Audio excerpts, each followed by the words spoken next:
June 28, 1942. The dusty approaches to El Alamein, Egypt. Sergeant Hans Becker of the 2nd 104th Panzerjäger Battalion crouched behind his newly delivered anti-tank gun, watching British armour materialise through the desert heat shimmer. The weapon before him looked almost absurdly simple.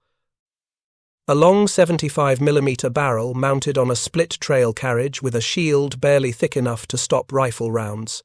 What Becker and thousands of German anti-tank gunners across multiple theatres were about to discover was that this deceptively simple weapon, the Pak-40, would become the most lethal anti-tank gun of the entire war. Not through technical sophistication or advanced engineering, but through pragmatic design that prioritised one quality above all others: the ability to penetrate any Allied tank at combat ranges, while being cheap enough to produce in quantities that could actually reach frontline units. The mathematics of armoured warfare were about to be rewritten by German ordnance engineers who had finally learned the lesson American industry already understood. Reliability and availability matter more than technical perfection. A weapon that exists in quantity and functions when needed defeats a superior weapon that exists only in small numbers or arrives too late to influence outcomes. The story of the Pak-40 begins not with its successes on battlefields across Europe and North Africa, but with the catastrophic failures of the weapons it replaced, and the desperate circumstances that forced German ordnance to abandon their pursuit of technical sophistication in favour of practical effectiveness. Spring 1941 brought crisis to German anti-tank doctrine as Operation Barbarossa, the invasion of the Soviet Union, revealed that German weapons could not defeat Soviet armour. The standard German anti-tank gun, the 37mm Pak-36, had proven adequate against Polish, French, and British tanks, encountered in earlier campaigns. Against Soviet T-34 and KV-1 tanks, it was completely ineffective. German infantry, who had relied on the Pak-36 for armour defence, watched in horror as their shells bounced harmlessly off Soviet armour, while enemy tanks advanced unopposed.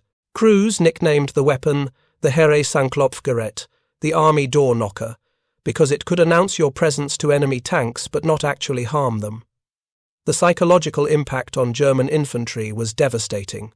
Units that encountered T-34 seconds or KV-1 second without adequate anti-tank support frequently panicked and broke. The German army needed a new anti-tank gun immediately, one capable of penetrating Soviet armour at ranges that allowed defensive positions to be established. But German ordnance found itself trapped between competing requirements that seemed impossible to reconcile. The weapon needed to be powerful enough to defeat the T-34's sloped armour. It needed to be mobile enough for infantry units to move it without mechanical transport. It needed to be simple enough to manufacture quickly in enormous quantities. And critically, it needed to use materials and manufacturing processes that wouldn't compete with tank production for scarce resources. If you're enjoying this deep dive into the story, hit the subscribe button and let us know in the comments from where in the world you are watching from today. The 50mm Pak-38 anti-tank gun had entered service in 1940 as the Pak-36's replacement, offering improved performance against heavier armour.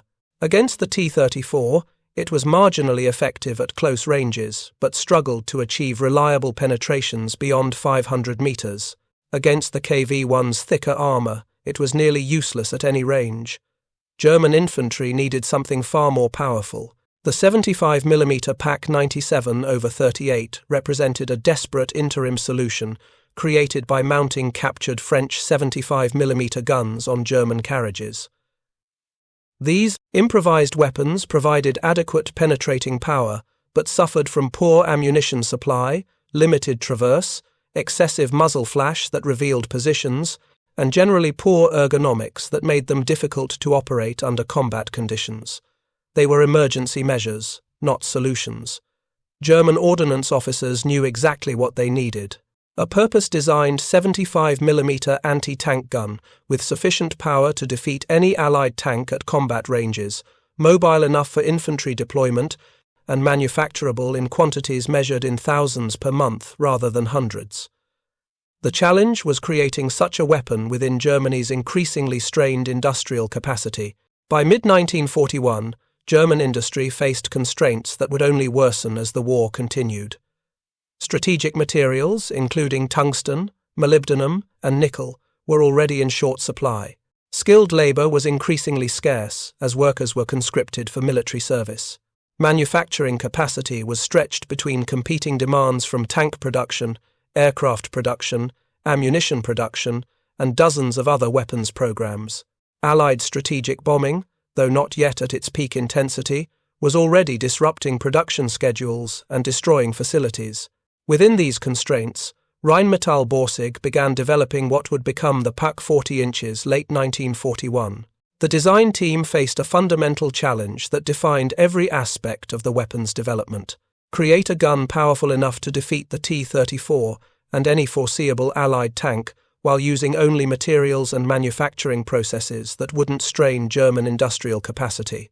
The solution they developed represented a masterpiece of pragmatic engineering that prioritized battlefield effectiveness over technical sophistication. The PaK 40 fired a 75mm shell at sufficient velocity to penetrate 132mm of armor at 500 meters using standard armor-piercing rounds. This performance exceeded what was needed to defeat the T-34's armor at all combat ranges, and provided a substantial margin against heavier tanks that might appear in the future. The gun achieved this performance using a relatively simple design that required minimal strategic materials. The barrel used standard steel rather than expensive alloys. The breech mechanism was robust but uncomplicated, capable of being manufactured by workers with basic machining skills rather than requiring precision specialists. The recoil system used hydraulic fluid readily available rather than exotic compounds. The carriage employed a split trail design that had been proven in previous weapons, requiring no new tooling or manufacturing techniques. Most critically, the entire weapon could be produced using manufacturing equipment and processes already widespread in German industry. Factories that had never made weapons could be rapidly converted to PaK 40 production with minimal retooling. This manufacturing flexibility would prove decisive as Allied bombing intensified and production had to be dispersed to avoid concentration of facilities that presented tempting targets. The first PaK 40 prototypes underwent testing in late 1941, demonstrating performance that exceeded requirements while maintaining the manufacturing simplicity that ordnance had demanded.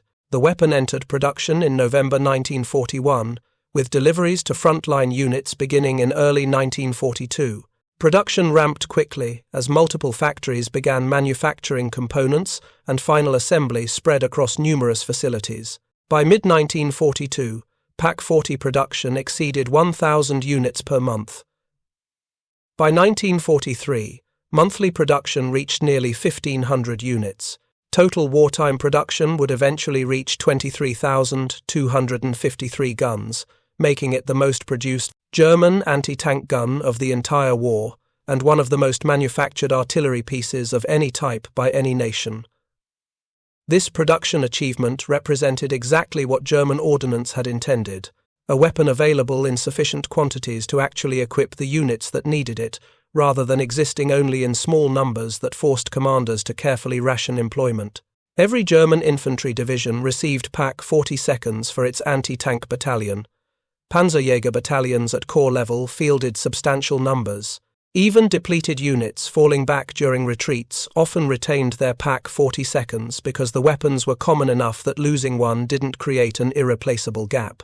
The tactical employment of the PaK 40 reflected lessons German forces had learned through bitter experience in the Soviet Union and North Africa. The weapon's effectiveness depended not just on its penetrating power, but on how crews positioned and employed it under combat conditions that rewarded careful preparation and punished hasty deployment. German anti-tank doctrine emphasized concealment above all other considerations. A PaK 40 position was supposed to be invisible to enemy armor until the moment of firing. Crews dug emplacements that positioned the gun's low silhouette below ground level, with only the barrel and shield exposed.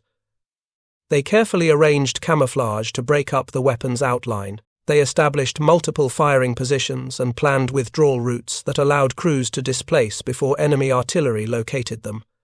The doctrine worked because the PaK 40's design supported it.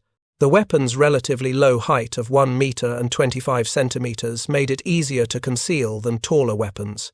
Its split-trail carriage allowed rapid traverse to engage targets across a wide arc without repositioning the entire gun.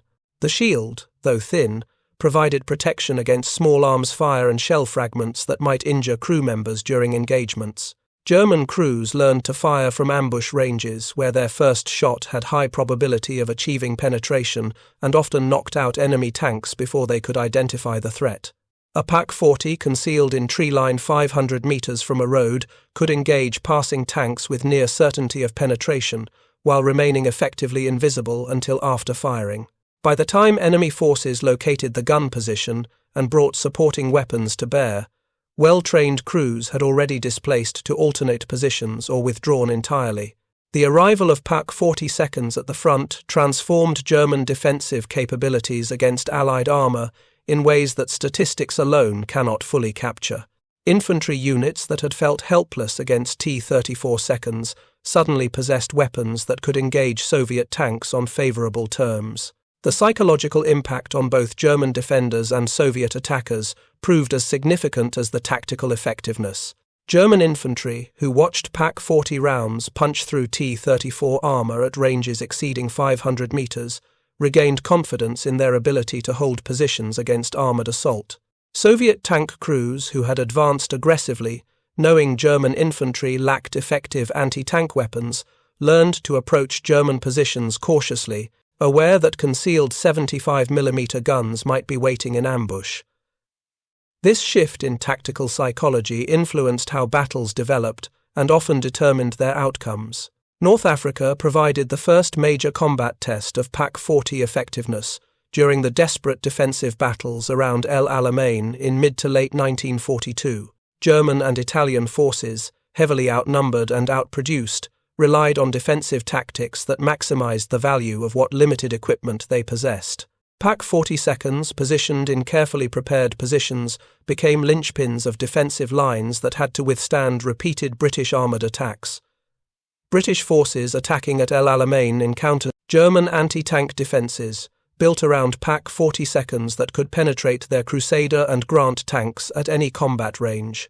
British tank commanders who had grown accustomed to outranging German 50mm guns found themselves under fire from weapons they couldn't locate before losing tanks to accurate fire.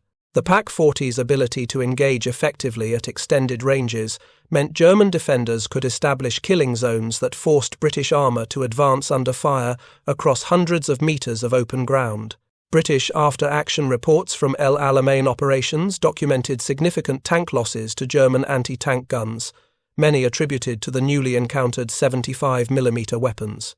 Intelligence assessments correctly identified the Pak-40 as a significant threat that would require tactical countermeasures and increased respect for German defensive capabilities. The weapon had announced its presence on the battlefield in a manner that Allied commanders could not ignore. The Eastern Front provided the primary theatre where Pak-40 effectiveness would be tested under the most demanding conditions imaginable. Soviet armoured operations employed tanks in quantities that dwarfed what Germans faced in other theatres. A single Soviet tank army might field over 1,000 tanks in offensive operations designed to overwhelm German defences through sheer numerical superiority. German forces defending against these massive armoured assaults relied heavily on anti-tank guns to destroy enough Soviet tanks to blunt attacks before they achieved breakthrough.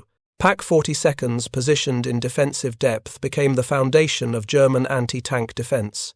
A well-prepared defensive line might position guns every few hundred meters along the expected axis of Soviet advance, creating overlapping fields of fire that forced attacking tanks to run a gauntlet of anti-tank fire.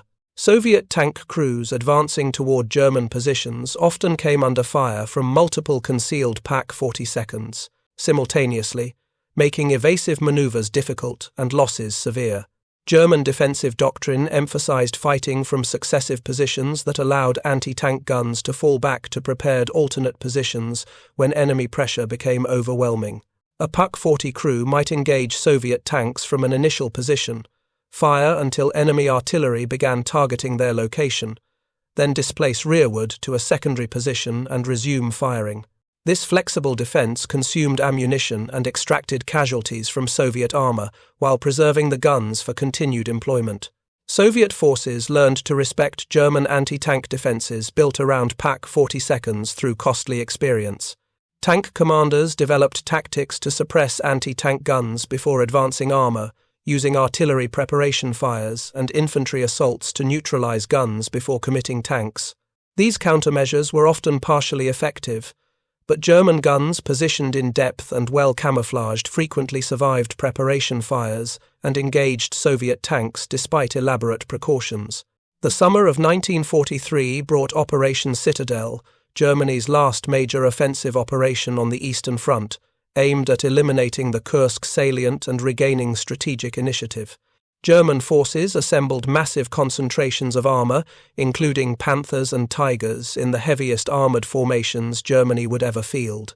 Soviet defenders prepared defensive positions of unprecedented depth and sophistication, incorporating thousands of anti-tank guns positioned to create killing zones that would channel German armor into carefully prepared engagement areas.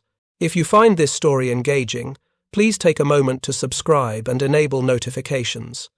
It helps us continue producing in-depth content like this. Both sides employed 75mm anti-tank guns extensively at Kursk, though in different ways that reflected their differing operational situations. German Pak-42s supported attacking armored formations, providing overwatch fire and engaging Soviet tanks that counterattacked German penetrations. Soviet 76mm ZS-3 guns, broadly comparable to Pak-40 inches capability, occupied prepared defensive positions from which they engaged German armor at ranges where penetration was assured. The Battle of Kursk demonstrated that anti-tank guns remained relevant even in operations dominated by concentrated armor. German Pak-42s destroyed numerous T-34s and even some of the heavier KV-1 during the offensive, though ultimately German forces achieved only limited penetrations before Soviet counteroffensives drove them back with heavy losses. Soviet anti-tank guns, including both 76mm pieces and heavier weapons, destroyed substantial numbers of German tanks, including some Panthers and Tigers, when favorable circumstances allowed close-range engagements. The failure of Operation Citadel marked Germany's transition to permanent strategic defense on the Eastern Front. From July 1943 onward, German forces in the east would conduct fighting retreats punctuated by counterattacks intended to slow Soviet advances rather than regain lost territory. In this defensive role, Pak-42s became even more valuable as relatively immobile defensive weapons that could be positioned to maximum advantage and employed from prepared positions. German retreats during 1943 and 1944 followed patterns that maximized the defensive value of anti-tank guns while preserving them for continued employment. Units falling back would establish successive defensive lines, each anchored by Pak-42s positioned to cover key terrain and likely avenues of Soviet advance. When Soviet pressure forced abandonment of a position, crews would limber their guns and withdraw to the next prepared line, maintaining continuous anti-tank capability despite constant retreat. This mobile defense extracted a continuous toll on Soviet armor advancing westward. Soviet tank units pursuing retreating German forces repeatedly encountered concealed anti-tank guns that destroyed lead tanks and forced deployment into combat formations, slowing the advance and consuming time that allowed German forces to establish the next defensive position. The Pak-40's relatively light weight of 1,500 kilograms meant it could be towed by various vehicles, or even moved short distances by crew alone, providing tactical flexibility that heavier anti-tank weapons lacked. The Western Front after the Normandy invasion in June 1944 presented different tactical conditions but similar requirements for effective anti-tank defense. American and British forces possessed overwhelming superiority in artillery, air support, and logistics that made sustained defensive operations extraordinarily difficult for German forces. Yet even under these adverse conditions, Pak-42s remained effective when properly employed. German forces defending in the Norman hedgerows used the terrain's natural compartmentalization to create numerous small defensive positions, many anchored by a single Pak-40 positioned to cover the limited approaches through the dense hedgerows. Allied tank units, advancing through this terrain, repeatedly encountered anti-tank fire from concealed positions at ranges where German guns could achieve reliable penetrations. The close terrain negated Allied advantages in artillery and air support, while favoring defenders who knew the ground and had prepared positions. American Sherman tank crews, whose experiences fighting in Normandy shaped their understanding of German anti-tank capabilities, developed healthy respect for the 75mm Pak-40. American tactical reports from July and August 1944 frequently mentioned encountering German anti-tank guns in defensive positions, noting their effectiveness and the difficulty of locating concealed guns before they opened fire. American doctrine evolved to emphasize combined arms approaches that used artillery and infantry to suppress or eliminate anti-tank positions before committing armor. British forces fighting in the Cairns sector encountered similar German defensive tactics built around concealed anti-tank guns. British Cromwell and Churchill tanks proved vulnerable to Pak-40 fire at typical combat ranges, forcing British commanders to employ elaborate preparation fires and methodical advances that reduced tank losses but slowed operations. The tactical impact of German anti-tank guns extended beyond the tanks they actually destroyed to include the operational delays they imposed on Allied advances. The Battle of the Bulge in December 1944 provided a final demonstration of Pak-40 effectiveness under conditions that favored German employment. German forces attacking through the Ardennes brought substantial numbers of Pak-40 seconds to provide anti-tank support for advancing armor and to establish defensive positions that could protect flanks and block American counterattacks. When American forces counterattacked to eliminate the German penetration, they encountered defensive positions anchored by anti-tank guns that destroyed numerous Sherman tanks despite overwhelming American advantages in numbers and support. By late 1944, German industry faced catastrophic conditions that made continued Pak-40 production increasingly difficult. Allied strategic bombing had destroyed or damaged numerous factories and disrupted transportation networks that moved components between production facilities. Raw material shortages forced substitution of inferior materials that reduced weapon quality and reliability. Labor shortages meant increasing reliance on forced labor and slave workers who had no motivation to maintain quality standards and sometimes actively sabotaged production. Despite these difficulties, Pak-40 production continued at reduced but still substantial rates into early 1945. The weapon's design simplicity that had been specified precisely to enable production under adverse conditions now proved its value. Factories that could no longer manufacture complex weapons could still produce Pak-40 components. Final assembly could be accomplished with minimal tooling and unskilled labor. Quality control, though degraded, remained sufficient to produce functional weapons. The final months of the war saw Pak-40 seconds employed in increasingly desperate circumstances as Germany's strategic position collapsed. Units defending the approaches to Germany itself positioned anti-tank guns in prepared positions, along roads and at key terrain features, creating defensive belts that had to be overcome through methodical Allied advances, supported by overwhelming firepower. The guns continued destroying Allied tanks even as German forces disintegrated, extracting a final toll from armor advancing into the Reich. Soviet forces advancing from the east encountered the heaviest concentrations of German anti-tank defenses as they crossed into German territory and approached Berlin. German commanders, defending their homeland with what remained of their forces, employed every available anti-tank weapon to slow Soviet advances. Pak-40 seconds occupied positions covering every significant approach, often fighting until overrun or until ammunition exhausted, as retreat was no longer possible or desirable for crews defending their country's final kilometers. American and British forces advancing from the west similarly encountered determined anti-tank defenses anchored by Pak-40 seconds. German crews defending Rhine crossing sites and the Ruhr industrial region fought with skill and determination despite knowing the war was lost. Motivated by loyalty to comrades and desire to delay Allied advances that threatened their homes and families. The anti-tank guns continued functioning and destroying Allied tanks until the very end of combat operations in early May 1945. The statistical accounting of PaK-40 effectiveness presents challenges that make precise numbers impossible to establish with certainty. German records of tank kills by specific weapon types were incomplete even during the war and became more fragmentary as record-keeping collapsed during the final chaotic months.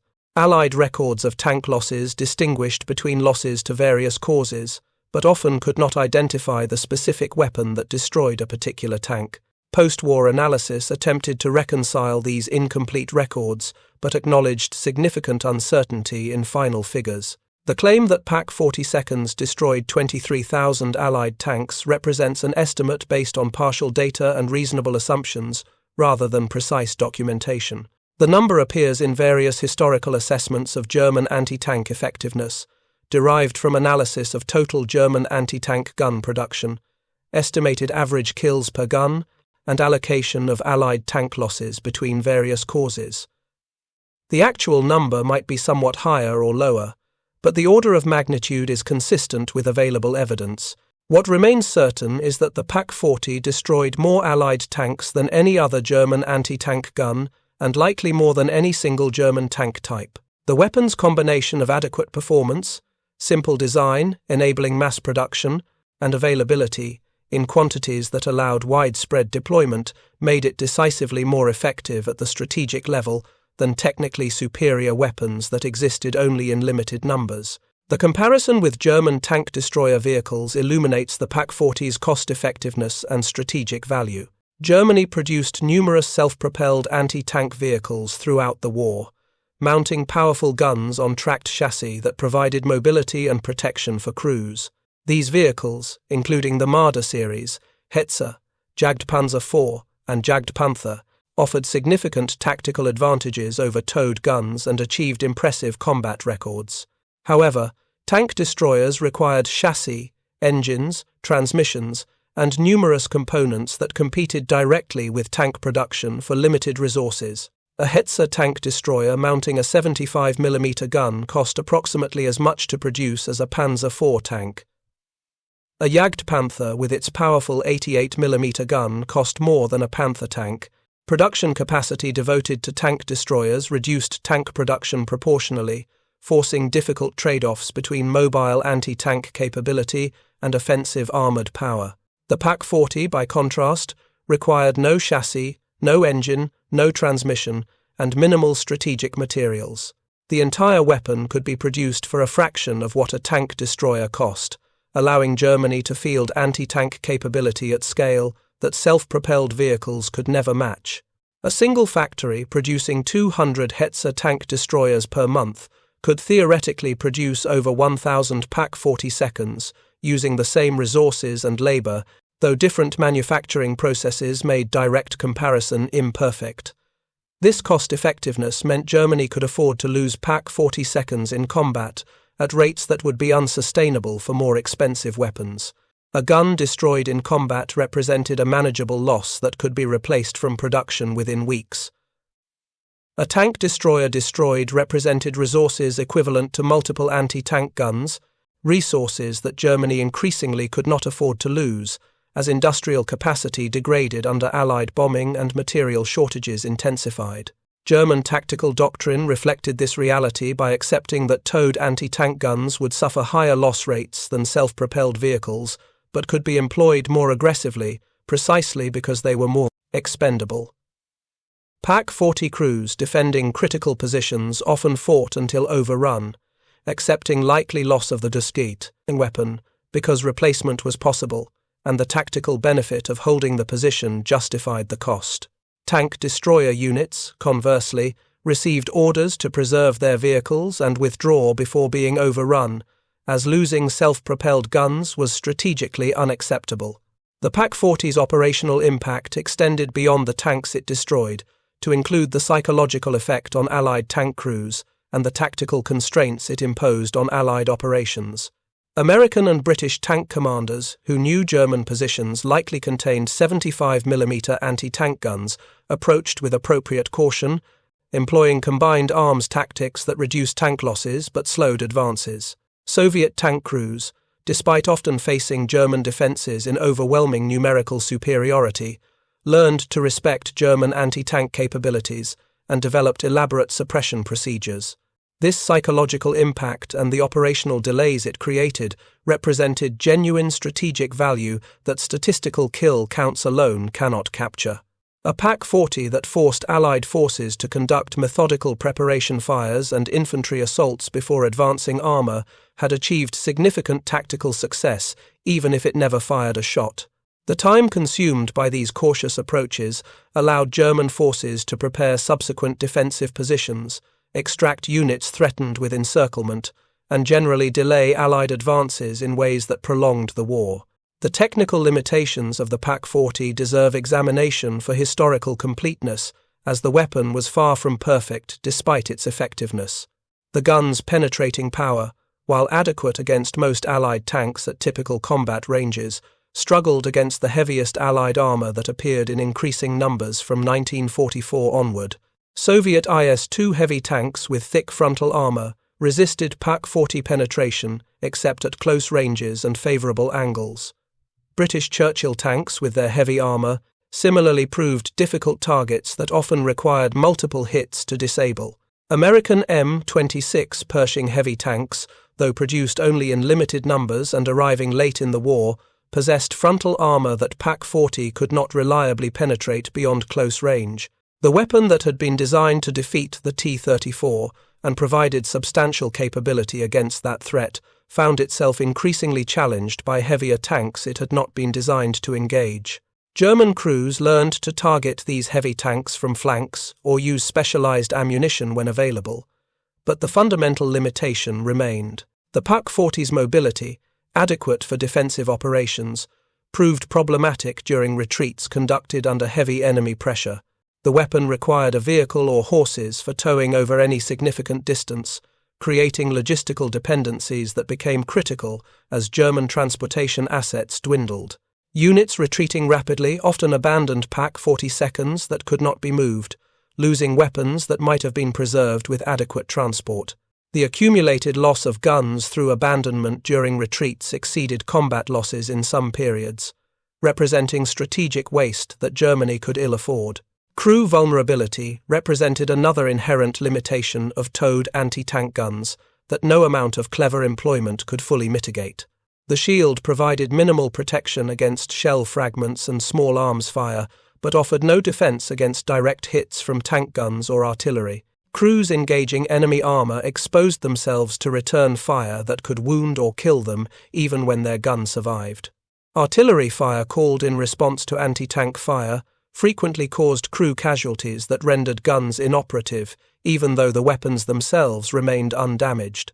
German doctrine attempted to minimize crew losses through careful positioning, camouflage, and rapid displacement after firing, but losses remained substantial throughout the war. Trained anti-tank gun crews became increasingly scarce as casualties mounted, and replacement training programs struggled to produce adequately skilled personnel. By late 1944, many PaK-40 seconds were crewed by hastily trained soldiers, lacking the skill and experience to employ the weapons effectively, reducing combat effectiveness even as gun production continued. Ammunition supply for the PaK-40 reflected broader German logistical challenges that worsened throughout the war. The 75mm PaK-40 used different ammunition than the 75mm KK-40 tank gun despite similar caliber, complicating logistics and preventing ammunition sharing between weapons systems. This lack of standardization, repeated across numerous German weapons, created supply complications that Allied forces largely avoided through better standardization programs. Standard armor-piercing ammunition for the PaK-40 provided adequate performance against most Allied tanks, but struggled against heavy armor at extended ranges. Tungsten-cored armor-piercing ammunition offered significantly improved penetration, but remained scarce throughout the war as tungsten supplies dwindled. High-explosive anti-tank-shaped charge ammunition provided alternative penetrating capability, but suffered accuracy limitations that reduced effectiveness beyond close range. Crews often lacked the specific ammunition type needed for particular tactical situations, forcing improvisation with whatever shells were available. The contrast with Allied anti-tank capabilities provides useful perspective on the PaK-40's relative effectiveness and the different approaches Allied forces employed. Soviet forces fielded the 76.2 mm ZIS-3 divisional gun in enormous quantities, producing over 100,000 during the war. This weapon, used in both direct-fire anti-tank role and indirect fire support role, provided Soviet forces with versatile capability at tactical level, similar to what the PaK-40 provided German forces. The ZIS-3's penetrating power roughly matched the PaK-40 against typical armor at normal combat ranges, though German armor's superior quality sometimes resisted Soviet shells that should theoretically have penetrated. Soviet doctrine employed these guns in massive concentrations, creating defensive belts with anti-tank guns positioned every few dozen meters along key sectors. This quantitative approach overwhelmed German forces through sheer density of fire, rather than relying on superior individual weapon performance. American forces approached anti-tank warfare differently, relying heavily on tank destroyers for mobile anti-tank capability while deploying towed guns primarily in defensive roles. The 3-inch M5 anti-tank gun, roughly comparable to the PaK-40 inches capability, saw limited production and employment as American doctrine favored self-propelled platforms. American tank destroyers, including the M10, M18, and M36, provided mobile anti-tank firepower that American commanders preferred over towed guns, despite higher production costs. British forces employed a mix of towed anti-tank guns and self-propelled platforms, with the 17-pounder anti-tank gun providing capability superior to the PaK-40 against heavy armor. British doctrine emphasized concentration of anti-tank assets at key defensive sectors, similar to German approaches but with better logistical support that ensured adequate ammunition supply and replacement of losses. British anti-tank units generally operated as specialized formations rather than being distributed throughout infantry units as German PaK-42s typically were. The post-war employment of captured PaK-42s and derivative designs demonstrates the weapon's enduring utility beyond Germany's defeat. Soviet forces captured thousands of PaK-42s during their advance across Eastern Europe and into Germany. These weapons entered Soviet service virtually unchanged, designated the 75 mm PaK-40, and employed alongside Soviet anti-tank guns. Soviet forces used captured PaK-42s extensively through the end of the war and retained substantial numbers in service through the late 1940s. Czechoslovakia produced a derivative design, the 75 mm Canon VZ-59, based closely on the PaK-40, but with modifications for improved production and maintenance. This weapon remained in Czech service into the 1950s and was exported to various nations during the Cold War. The design's fundamental soundness ensured continued utility decades after its original development, validating the pragmatic engineering approach that had prioritized reliability and manufacturability. Finland captured PaK-42s from German forces during the Lapland War, when Finland turned against its former German co-belligerent in late 1944. Finnish forces valued these weapons highly and retained them in service through the 1960s, longer than most nations employed World War II-era anti-tank guns. Finnish employment demonstrated that properly maintained PaK-42s remained capable weapons even in the early Cold War era when facing Soviet armor that had advanced considerably beyond the T-34. The lessons learned from PaK-40 development and employment influenced post-war anti-tank weapon design across multiple nations. The emphasis on manufacturability using available industrial capacity rather than pursuing maximum theoretical performance became a guiding principle for weapons intended for mass production during wartime. The recognition that adequate performance, available in quantity, defeats superior performance available only in limited numbers shaped procurement decisions for decades. Modern anti-tank guided missiles represent the evolutionary descendants of guns like the PaK-40 inches tactical role, if not in technology. These weapons provide infantry and light units with anti-tank capability comparable to what towed guns once provided, using radically different technology but filling the same doctrinal requirement. The PaK-40's legacy lives on in the continued recognition that distributed anti-tank capability at unit level provides defensive strength that concentrated anti-tank forces cannot fully replicate. The human cost of PaK-40 employment deserves acknowledgement beyond purely technical and tactical analysis. Thousands of German soldiers served in anti-tank gun crews throughout the war, facing enemy armor in close-range engagements, where their survival depended on achieving first-shot kills before enemy tanks could return fire. Casualty rates among anti-tank gun crews exceeded infantry averages, as crews occupied forward positions that attracted concentrated enemy fire and offered minimal protection. Allied tank crews who faced PaK-40 fire similarly paid a heavy price. The gun's effectiveness meant substantial tank losses that killed or wounded thousands of American, British, and Soviet tankers throughout the war. The tactical effectiveness that made the PaK-40 strategically valuable for Germany translated directly into human tragedy for individuals killed or maimed by 75mm shells punching through tank armor. The weapon's success, measured in destroyed tanks, represented personal catastrophe for the crews inside those tanks. The broader strategic assessment of the PaK-40's contribution to Germany's war effort must acknowledge both its tactical success and its ultimate strategic irrelevance. The weapon performed exactly as designed, providing German forces with effective anti-tank capability at scale that influenced countless tactical engagements. German defensive operations from mid-1942 through the end of the war benefited substantially from having adequate anti-tank guns available in most sectors where they were needed. However, no amount of tactical proficiency or effective weaponry could overcome Germany's fundamental strategic disadvantages in industrial capacity, resources, and manpower. The PaK-40 destroyed thousands of Allied tanks, but Allied industrial production replaced those losses within weeks, while producing additional thousands beyond replacement needs. The gun delayed Allied advances and extracted a toll from enemy armor, but ultimately could not prevent defeats driven by overwhelming Allied material superiority and Germany's collapsing strategic position. The final accounting of the PaK-40's legacy must recognize it as a weapon that succeeded in its design objectives, while failing to alter strategic outcomes beyond its control. German ordnance engineers created exactly what they intended: a reliable, effective anti-tank gun that could be produced in quantity using available industrial capacity and materials.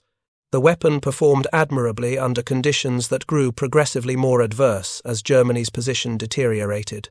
It remained relevant and dangerous throughout the war, destroying Allied tanks until the final days of combat. Yet the PaK-40's success highlights a fundamental paradox of Germany's wartime production.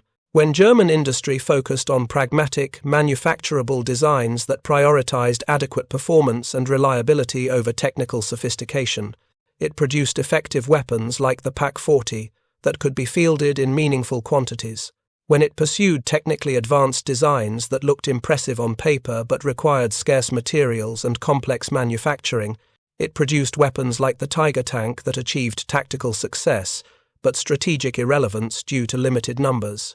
The PaK-40 represented the path Germany should have followed more consistently: practical weapons designed for mass production within available industrial capacity, prioritizing reliability and availability over maximum performance.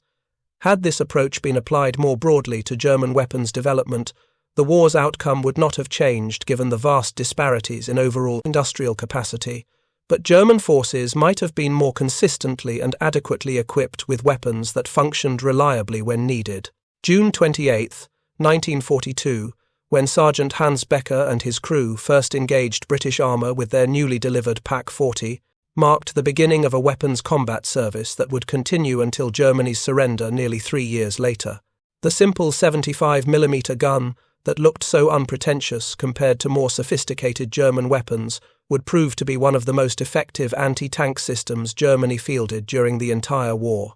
The crews who served these guns, crouching behind thin shields that offered minimal protection while engaging enemy tanks at ranges where return fire could kill them instantly, demonstrated courage and skill under conditions that tested human limits. The Allied tank crews who faced these weapons learned through bitter experience to respect German anti-tank capabilities and developed tactics designed to suppress or avoid Pak-40 positions whenever possible.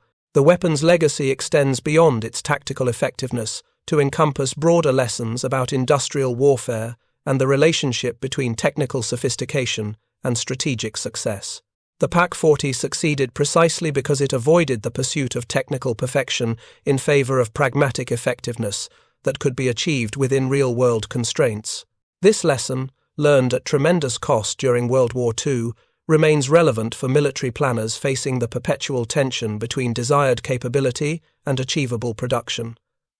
Thank you for watching. For more detailed historical breakdowns, check out the other videos on your screen now and don't forget to subscribe.